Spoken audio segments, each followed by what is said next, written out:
Hi, welcome to another episode of Kari in the Kitchen. For those of you that joined us at 6 straight up, we did have a little technical difficulty, but we're back. So thank you for joining us. I'm Kari Aringer, and I'm the winemaker for Cornerstone Cellars in Yountville. And for those of you that have been watching us for the last couple of years in our antics in the kitchen, you'll notice this is not my husband, Jeff. There's a cuter version over here. So this is Chef Christine Barbin, and she's going to join us today and show you this great recipe that she has for Bœuf Bourgignon, and she had prepared it last week for our first guest event in our new Yountville tasting room, and it was a smash. It was a huge success, and everybody loved it, and it paired beautifully with the wines. Thank you. So we're going to do 2 wines. You're going to cook for us a little bit. You're going to make the dish for us, show us how to do that, because I have to say I've been a little intimidated to make this. And you've actually now made it look like it's something I could do. So she's going to prepare that today, and then we've got 2 wines that we're going to taste. I've got the 2018 Pinot Noir from Santa Rita Hills down in Santa Barbara, the Fiddlesticks Vineyard. And I've got our 2018 Merlot from the Oakville Station, which is one of our wine club wines. So I'm super excited about that, and I'm going to just hand it over to Chef, and she's going to tell you about the dish that she's making and walk us through some of it. Hi. So I just want to tell you what ingredients I have here right now. I have a Mirepoix, which is celery, carrot, and onion. And then I have some tomato paste here and some parsley, some marjoram, some chopped parsley, some flour, and some bay leaf. We've already rendered some bacon. Normally what I would do to start my stock is I would roast some bones with some Mirepoix and some tomato paste. So we're going to do it a little bit differently because of the time. So this is our beef. We've already marinated in red wine, garlic, and olive oil. Can I jump in? Yes. What kind of beef? What are we talking about? Well, you can use different types of beef. You can use chuck, or you can use brisket. I used brisket when I made it last. It was good. Yeah. It was really good. Good. So what I'm going to do first is I'm going to take the beef out of the marinade. So how long has that been marinated? And I have to say that's wine, and we've used the wine to marinate that is also the wine that we're going to cook, going to drink. So we cook with it, drink with it. You want to marinate it for at least 3 hours. Okay. And so there's wine in there, and I saw you put some other ingredients in there. Yes, there's wine and garlic and olive oil and salt and pepper. Excellent. So I'm going to dry off the meat, take it out of the marinade.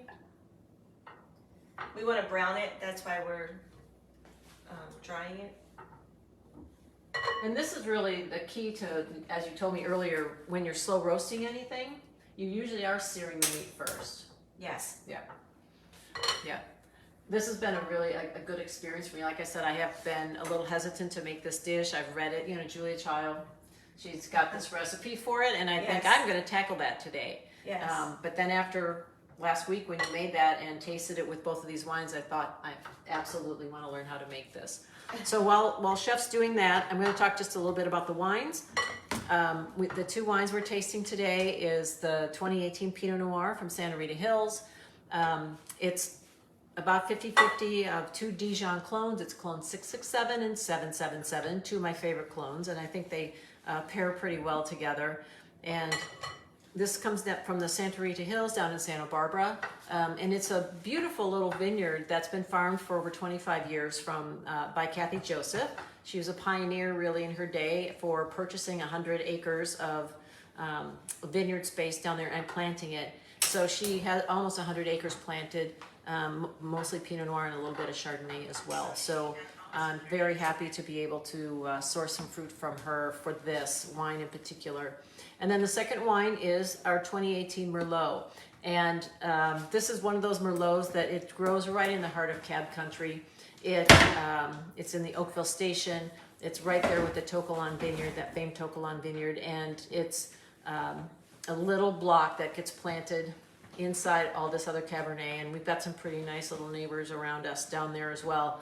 So I'm super happy about this. There's a little bit of Cabernet Sauvignon and a little bit of Cabernet Franc in the blend as well. So I think this is going to go pretty well. Now, I do know Chef used the Merlot in this marinade. Yes, right? I did. So she used the Merlot. So that is what I like to call a bridge ingredient. Yes. So what are we doing? So I added a little flour and just dusted the beef. Again, to help with the browning process, and it also will help thicken the stock once it all comes together. Got it. Oh, you can hear that little bit of sizzle. And you know, if we were making a bigger recipe or had a smaller Dutch oven, you could do this in waves, right? You could do part of it and then go ahead and sear the rest, do the second part of it. Yes. Doesn't have to be all be done in one. Because I know we've done braised ribs. We did braised short ribs on the show, and they're big, and you do them in a couple of different rounds of it. Yes. And you want to brown them on all sides. Yes. Yeah. You want to get a nice brown, nice sear. That's Yeah. Holds in the juices. yes. Yeah.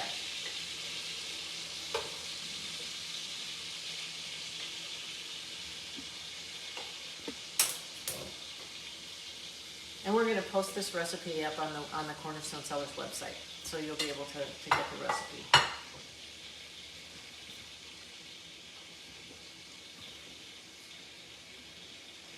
I have to say, you're doing a masterful job, this not being your kitchen at all. You know, you have to learn your way around a little bit. And, you know, I watched you work last week at our guest event, and I was amazed with how much you did with so very little. Because, well, you know, we're still under construction. We're not quite finished. We're close. We're so close to having our tasting room open in Yountville. There's one other thing I wanted to say is we've been getting some comments, and some of our viewers have been wanting to submit recipes. So we are going to start on April 1st, April Fools. On April 1st, we have a recipe contest. So we'll post it up on social media. You'll be able to submit recipes. And so we're going to be able to pick from those, and we're going to start doing them on the show. Nice. Yeah, so we'll have some recipes from our viewers. We've done a couple so far. We've done a couple of recipes, and it's been very fun because we need to learn them and then make them on the show. So it's been fun. So starting April 1st, we're going to be doing that. And just watch Instagram and Facebook, and you'll get instructions on how to submit your recipes. And there will be prizes. Can't say what they are, but there will be. Nice, very nice. Yeah. Well, that looks pretty good. Yeah. So this is going to brown. Once it's brown all the way through, then I'm going to I'll take the vegetables and I'll cook the vegetables over here. The reason I'm doing them separately is because these are going to be for the end product. They're smaller in size and they'll cook very quickly. If we put them in, we want the meat to cook for about 3 to 5 hours. We don't have that much time now to do that. No. No, we don't. But that's how you will do it. That's what your instruction will be in the recipe. And this vegetable will be the end vegetable that goes in after all that's happened, after the beef is cooked for 3 to 5 hours with other vegetables, and that is strained. Then the sauce will get thickened a little with the beef with the flour, and then we'll add these vegetables to it. But we'll just do this now. And do it in a separate pan. Yeah, talk about Mirepoix, if you wouldn't mind. Like, what is it? I've seen it in recipes. I sometimes glaze over it because I'm like, I'm not sure, I don't know, but what is it? It's onions, carrots, and celery. Always. Always. Those are the three. Well, you can use, in place of the onion, you can use leek. If you want. Oh, that's actually a great idea. Yeah. Lovely. And then there's a white Mirepoix if you're going to use for like a white sauce. Yeah. And So how's that? There's, carrots. No. What, is there another vegetable that goes in there? Well, no, but you could, depending on the recipe that you're making. Yeah. Like you could use a turnip instead of a carrot. Oh, that's a good idea. Yeah. Yeah. It depends on what your recipe is and what your desired outcome is. Yeah. Really. Yeah. Oh, very good. So I know that when I was looking at when you were marinating the meat, and those are what, 1.5 inch chunks? yes. And you can use brisket, you can use chuck. This is stew meat. The store, our butcher carries stew meat. Yes. But I know that you've also done it where you cut the meat in a lot smaller pieces. Yes. And that makes for a great appetizer. She served them in these little individual spoons, which was great. But what I loved about it, and I asked you about it, like if the meat's smaller, it takes less time to cook. You can actually get it done faster. So You don't have the hours. Right. So what I did with that actually, like you said, it definitely is a lot less time, but I always roast the bones first because I want to get that intense flavor in the beef stock. So I start the stock from scratch and I roast all the vegetables, the mirepoix, the herbs, the bones, and then I turn that into my my stock. And then when I go to cook my beef, I'm cooking it in that stock that I made, so that's helping. And then 3 to 5 hours later, it's fork tender. Yeah. Right where you want it. It just practically falls apart. Yes. Yeah. So I have made bone stock, but I don't make it a lot. Right. So I'm gonna admit to the chef, I've actually used that stock that you can buy in the grocery store. Is that okay? Yes, it is. Okay. So what I do is I use both. I actually I use the bones and I make it, and then I take the bones out of the oven and I put the bones in the mirepoix in the pot and I cover it with a bought stock. But I let that cook for hours. Yes. And then all the bones release.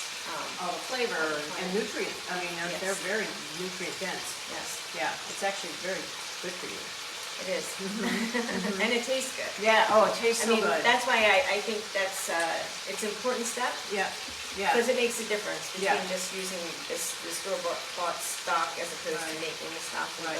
Yeah. I would think that sodium might be a part of that. Like there's probably, you can control the salt better. Yes, if you're making your own stock. Because I've made it with from turkey and chicken. I've made it with chicken stock. I haven't done it with beef, but now I'm gonna. It's healthy. Yeah, It's healthier and you can control it more. And man, I wish you could smell what the house smells like because it smells great. Yes. So when we're doing the vegetables, the mirepoix, you can see we've got onions and you can see how they're chopped. And the celery. And then the carrots. Now, I have a question. Does it matter percentage, volume? Yes, it does. It does. So the onion, you should have the most onion more than anything. Okay. It should equal the amount of celery and carrot that you have combined. So if you have a cup of onion and celery, you want 2 cups of onion. Oh, 2:1 ratio. Okay. Yeah, 2:1. Yeah. Excellent. Well, that does smell good and it looks good. And then you're putting a little more flour in so it sears? No, I wanted to thicken when I add I'm going to add the stock to it. Got it. And then this is just going to cook in that stock, and it's going to, it would normally cook for about, like I said, 3 hours. Yeah. So we'll add the stock and cover the stock.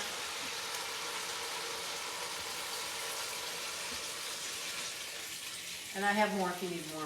Do you need more? That was perfect, actually. Yes, it is. Thank you.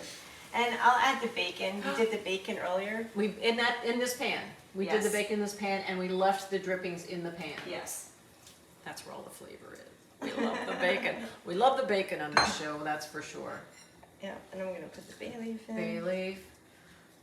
And then, you know what, Chef, talk about the spices a little bit. Because there's a couple of different ways to do them and I've read different recipes. Yeah, so thyme sprig, you can do a sachet. So that would be one of the easiest ways to get the fresh herbs in there and get them out. So in a sachet, you want to make like a piece of cheesecloth, and you want to do like thyme. You can actually even put rosemary. For this recipe, I use thyme. A couple peppercorns, like black peppercorns. Just whole peppercorns. Garlic. Okay. Wait, how far do you chop it up, or you just throw in whole cloves? It can be whole. Okay. I smash it a little bit. I Yeah. break it a little You break bit it a to little. help release more of the garlic flavor. Yeah. And then I tie it, and then I put it in when it's cooking, and then I let that cook. So it would be the beef, it would be the stock covering it, and the herbs or the sachet. Nice. And the sachet you just pull it right out. Yes. Or if you left the herbs on their sprigs, you could pull those back out too, I guess, when you're done, right? Yeah, sometimes you can. Sometimes. They cook too far, probably not, huh? Yeah. They fall apart. So what's the next step here then? To get this to a simmer? Yes. So this would cook normally for about, like we said earlier, 3 to 5 hours, depending on the meat and its doneness. Yeah. You want it to be fork tender. And I'm going to go with these vegetables. All right. they're going to be the vegetables that we incorporated at the very end. So what I do is I cook them a little bit here, and I hold them off to the side until I'm about 30 minutes out. Oh, okay. And then I add them so that they get, so then they're bright, Yep. they're so colorful, Yep. they're, Little texture. Yeah. There's a little tooth to them. they're not overcooked. Right. And so we're on a medium heat. Yes. Oh, we're on low. We're on a I'm going medium to turn low. it up. too. Okay. I give you a lot of credit for cooking on someone else's stove. That's for sure. It's beautiful. Yeah. No, it's a good stove, no question. It is. But yeah, Yeah, it works great. yeah. Need a lot of control, and we use copper pots, which helps too. Nice. Yeah. So then we'll do the vegetables. So let's just say, would we now be putting that in the oven? You could put it in the oven, Okay. absolutely. You And can put a start lid on that. it. What I do is I put a lid on it and I just let it go. I let it simmer. Okay. So I turn it down, Okay. put it on low, Okay. put a lid on it, and I just let it Okay. simmer. There's a lid right there. We can do that. Yeah. We'll let that simmer then. And then in the meantime, we're going to cook our 3 vegetables, our trinity. And then those would go in 3 hours from now. Yes. Yeah. Or But through 2 and a the half. magic of technology, we're going to pull one out of the oven shortly and do some tasting. Yes. Or you can join us back here in 5 hours and maybe we'll taste this too. You never know. All right, you're just waiting for your pan to heat. Yes. All right. In the meantime, Chef, I think you should be tasting while you're cooking. I think that's really what you should be doing. So why don't you Yes. grab a glass at least, and we haven't cheersed yet. Okay. I like to do that. I like to have a little glass while we're tasting.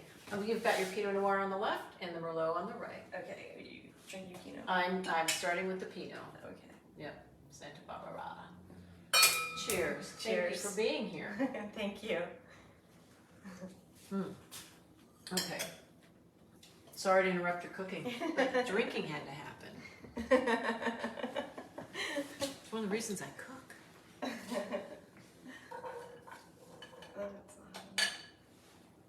No one of the reasons that you cook. That's great. That is why. I cook because I'm hungry.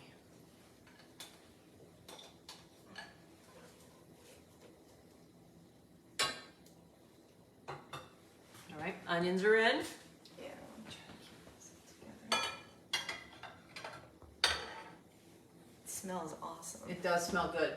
Do you use any seasoning when you're doing this? Any salt and pepper? Yeah, so Yep. I would add the salt and pepper to this too, which I didn't do. Thank you.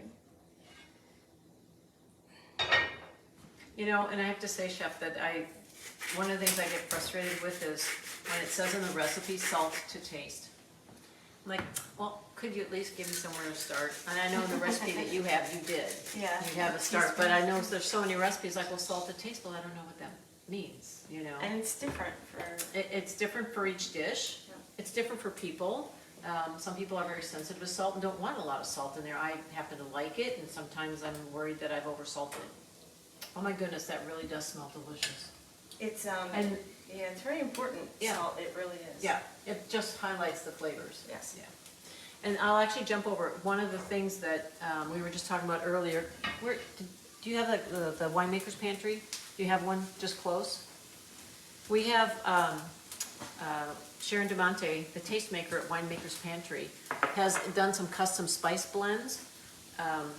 And we sell them, we've got them on our website and sell them in the store, but they're made specifically for varietals. So like this is the one where the blend she put together is a good bridge pairing for Chardonnay. So if you've got Chardonnay and you've got something going on in the kitchen, a chicken or whatever, a little bit of this spice, the herb blend is already done. And what made me think of it is these are very low in salt. Sometimes when you get spices and blends in the grocery store, they're really mostly salt because it's the least expensive ingredient to put in there. But these are really the spices and herbs, and there's not a lot of salt in these. So this is the Chardonnay, and we've got Cabernet Sauvignon, we've got Pinot Noir, we've got one for Sauvignon Blanc, and she did a special custom blend for our Cabernet Franc. Nice. So yeah, it's very cool. And they also make she makes one for Cabernet Sauvignon, but the Cabernet Franc is different. So it's easier to watch your salt intake, but sometimes I try a new spice blend, and there's so much salt in it that And that's True. really about all it is. So Yeah. that's what I love about these. So these are starting to soften. And you don't want to brown them, right? Am I correct? You can put a little You bit can of put a color. little, okay. I like to get a little bit of color on them because I think it's more flavor. It always Okay. has more flavor. They get a little caramelization. Yes. Yeah. Mine So, are. Yeah. that's right. Now explain that. It's when it actually caramelizes, Yeah. like you said. Yeah. And it's called, the brown say it's called Maillard. Maillard. Maillard, Yes. French. Yes. And in go the carrots.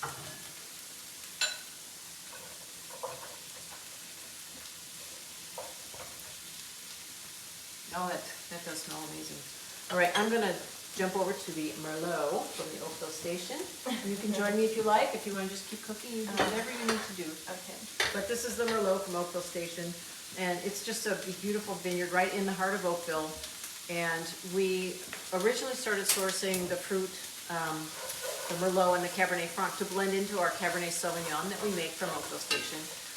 But each vintage, we find a few barrels of Merlot that they make their own single varietal, and it mostly goes to the wine club. It sells out right away. But those few barrels of Merlot, we blend them together, and they just make this incredible wine. It's soft on entry, but there's a lushness to it. There's a richness to it. It's definitely Merlot. It's got that kind of dark red fruit that you expect to find in Merlot. But this has got a little more weight and a little more body. Like I said earlier, it's really thick. It grows in the middle of Cabernet country.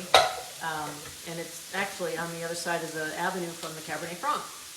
And that's actually one of my favorites. The Cabernet Franc, again, we bought it. We buy it just for blending into the Cabernet Sauvignon, but there's always a few barrels that just stand out on their own, and so we do a single varietal bottling of the Cabernet Franc as well. But today we've got the Merlot Wine Club line, along with the Calistoga, 2018 Calistoga Cabernet Sauvignon. So, Chef, you just jump in whenever you, oh, look how pretty that is. Yeah. Look at that. Real bright color. Sorry to go off your heat. Oh my That's God. okay. I might have interrupted the flow. So while that's going, So when I get this down to when it's starting to get the caramelization on it, there's two things you can do with it. You could incorporate more wine. So the beef was marinated in the Pinot Noir. either one, Pinot Noir or Oh, Merlot. I'm sorry, it was the Either Merlot, one. the one that I made before Yeah. was Pinot. Yeah, you've done both. That's right. So you can hit the pan here with a little bit of the wine and then let it cook out, or you could do it with the beef. When I do the Which way do you flour prefer? with the beef, I let the beef and the flour cook. I brown the beef really well, and then I deglaze that pan with a little bit of the wine. Gotcha. But there's nothing wrong with deglazing this one either if you want to incorporate. It's another way of incorporating a little bit more wine flavor. So say what deglazing is.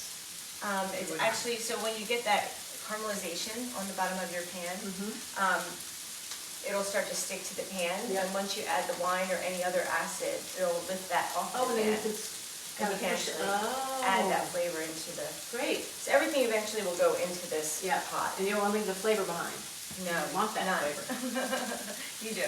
You know what, while you're doing that, I think I'm gonna go get the other one, the magic one, out of the oven, so Yes. we can taste. Yes. That's what I'm gonna do. The one that we made a little earlier today.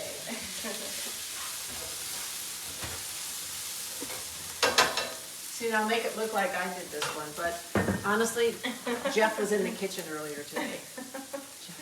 I have to give him a lot of credit. Oh, and this goes in the oven, when this goes in the oven, it goes in at 350, right? 350 degrees? Yes. Let me set that. Okay, that'll be ready. All right, I'm gonna dish a little bit of this up so we can do a little taste. Have some plates here.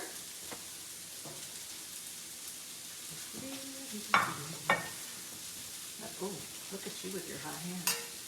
Oh. And that's got, let's see, it's starting to, texture-wise, And see how it's starting to just fall apart. So, Chef, how did we do? I don't know. She said, I don't know, we haven't tasted it yet. But it does look done, doesn't it? Yes. Oh, it looks delicious. You know, you were right. We should have some mashed potatoes or some pasta. I think so. Yeah. All right. It smells so good. Boy, it really does. That work for you?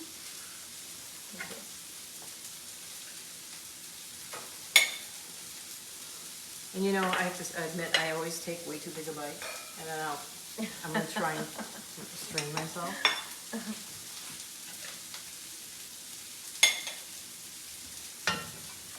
There you go.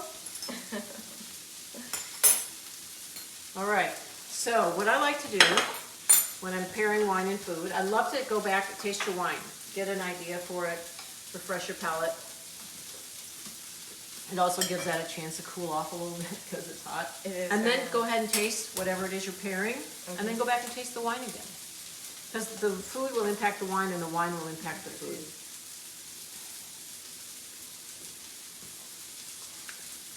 Oh my God. Oh, that's delicious. Oh my God, you're a miracle worker. That is great. And you made it look so easy. Yes. Wow. Oh, you're going to like this. A 7-hour in what? You know, Sunday thing. You're around for a Sunday. You can do part of it one day and finish it the next, okay? Oh, you can, You absolutely. can? Okay. And there's ways of cutting down that time as well. Well, you've given us a couple of shortcuts that we'll put in the recipe. Well, that chef, that is delicious. That's very Holy good. moly. Now I'm going to try the Merlot. So I'm going to go back to the Merlot. I'm going to taste that first. Wow. Brush my palate. This is so good. It is good, isn't it? It is. I love that you love your own cooking. No, it's nice, you know? I mean, I like the wines I make, and Jeff likes the food he cooks, and it's nice to be able to sit down and enjoy the meal, right? Mm-hmm. Oh, yeah. And this would last too. Like, obviously, we're not going to eat a whole pot of this. This would last. You put it in the refrigerator and reheat it again. Wow. Well, that's amazing. And now I'm a little bummed that I haven't made this sooner. So you turned off your vegetables. I have. I'm going to set them aside, and then this all happens when this 3 to 5 hours has passed, right? These other ingredients.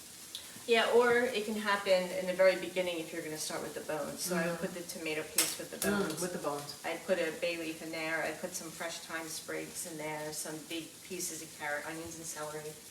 And then I would add all of that to a pot, and then I would cover it with the stock. Right. You know? And I wish we had 5 hours from now, but we don't. We don't. So we're going to wrap this up. What I need to do is let you know again that if you have recipes you'd like to see us do on Facebook Live and Instagram Live, follow Cornerstone, submit them.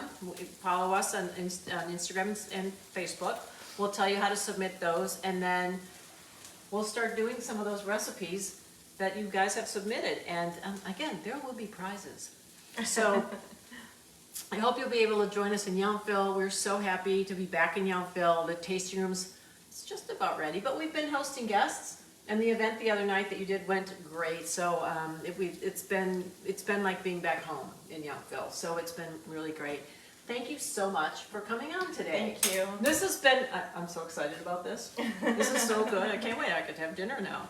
But I love the recipe. We're going to post the recipe on the website, so you'll be able to get that and make this for yourself. And you've made this, you've demystified it.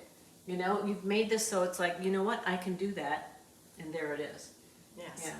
So Thank you. So Chef Christine Barbin, and you have your own catering company Yes, as I well do. in Napa Valley, Aprium. Right? So don't steal her away from us, but if you've got an event that you need done, you need fabulous food for, and you have a great palate. And so the wine and the food combinations are amazing. She tasted the wines, made the dishes that went with the wines, and it was fantastic. So thank you for coming on. I really appreciate it. You're welcome. And, Thank you. Yeah, and we'll put on the website how to contact you Okay, great. so people can find you. So that's it for this episode, and we will see you again soon. Thank you so much for joining us. Cheers. Cheers.